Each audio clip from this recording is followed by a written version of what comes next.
The Kannada film industry is on a roll. In 2022, several Kannada films were pan-India hits. But we asked a simple question. How well did these films do at portraying women? So, we did the next obvious thing and decided to put 5 of 2022's top grossing sandalwood films through a test. And here's what happened.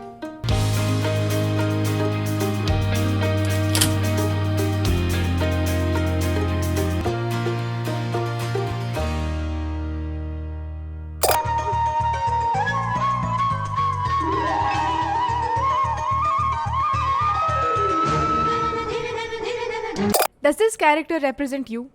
In fact, when you watch any film, do you see yourself in it? Do you see a character and think, hey, this is an honest-to-God, authentic representation of myself?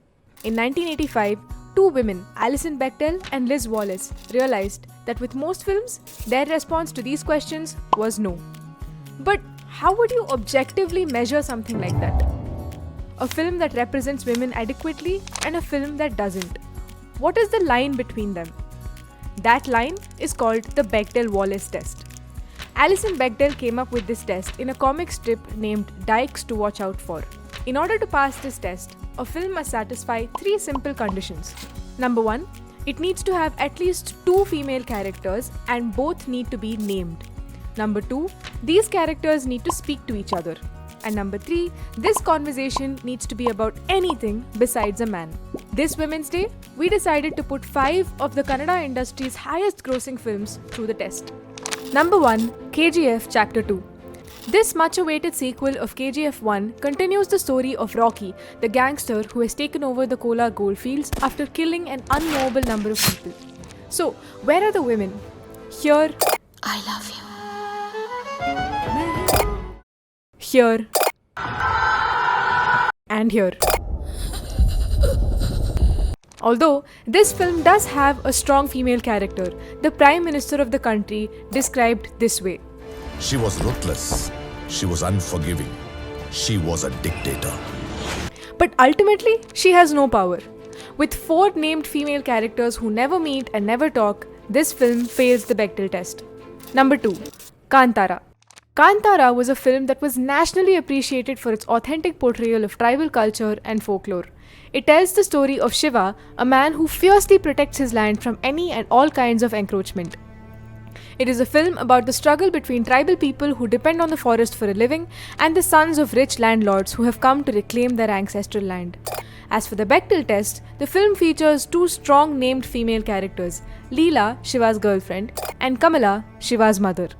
But the film lets these women down as they are given no agency.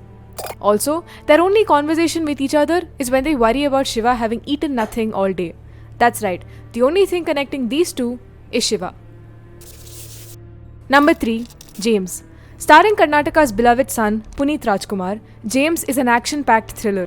Santosh Kumar is hired as a bodyguard to the uber-rich Gaikwad crime family, only to reveal that he is in fact here for revenge. The film features one female lead, Nisha Gaikwad, the sister. All her conversations are with men, and so this film also fails the Bechdel test. Number 4, Vikrant Rona. A police inspector, Vikrant Rona, arrives at a village hoping to catch the serial killer who's been murdering little children. Murder after murder, more clues get uncovered until Vikrant realizes that the story began decades ago.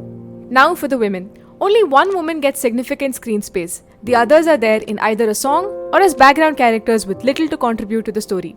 This film also fails the Bechdel test. Number 5, 777 Charlie. 777 Charlie is a simple story about a lonely man, Dharma, who wants to take his dog Charlie to see snow before she dies. With a solid script and a strong message about inbreeding, the film won hearts. But with respect to the Bechdel test, the film fared poorly. There are 2 named female characters in the film, if you don't count the dog. One of them is Devika, an animal welfare activist who is suspicious of the lead. And the second one is Adrika, a little girl who befriends Dharma and Charlie early on in the film. These characters never talk to each other. And so, this film fails the Bechdel test. Based on this test, I think it's safe to say that the Kannada film industry genuinely needs a boost with regard to gender representation. That's not to say that it's all bad. Films from a few decades ago by directors like Puttanna Kanagal and Shankar Nag not just passed the Bechdel test but actually portrayed strong female characters with their own story arcs and everything. And in recent times, directors like Pavan Kumar, Mansoore, and Shailaja Padindala are slowly brewing a revolution with films like U-Turn, Nati Charami, and Nanu Ladies. The question is, how do we bring these films to the limelight? Will they ever be as popular and as profitable as the mainstream ones? That is what remains to be seen.